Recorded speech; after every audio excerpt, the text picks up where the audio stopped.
Au nom du Père et du Fils et du Saint-Esprit, Amen. Esprit de miséricorde et de sagesse, nous voici à ta présence. Viens à nous, reste avec nous et digne purifier nos cœurs pour écouter ta parole et en mettant en pratique. Amen.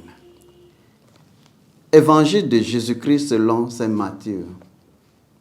En ce temps-là, Jésus disait à ses disciples, « Lorsque vous priez, ne rabâchez pas comme les païens. Ils se imaginent qu'en force de parole, ils seront exaucés.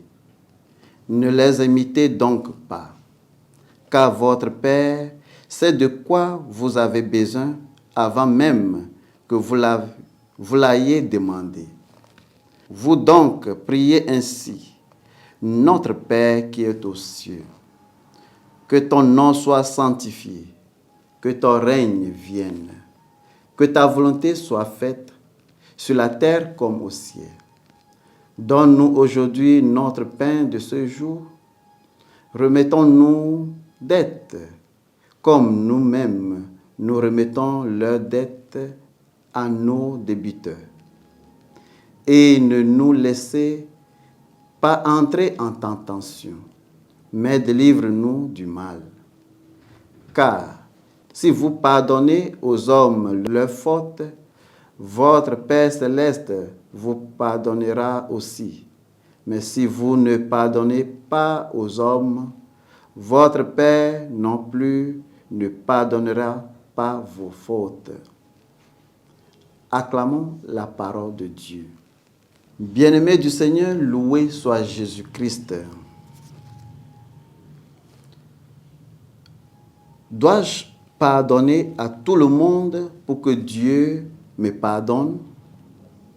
Demandons pardon à Dieu ainsi que déclarer notre pardon à ceux qui nous font du tort.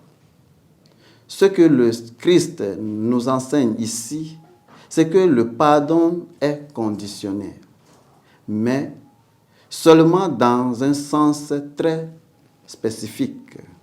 Si tu pardonnes le péché des autres contre toi, Jésus dit que ton Père céleste te pardonnera aussi. Le pardon ne suffit pas simplement prononcer quelques mots. Le pardon dans l'Écriture sainte inclut toujours une tentative de réconciliation entre l'offenseur et l'offensé.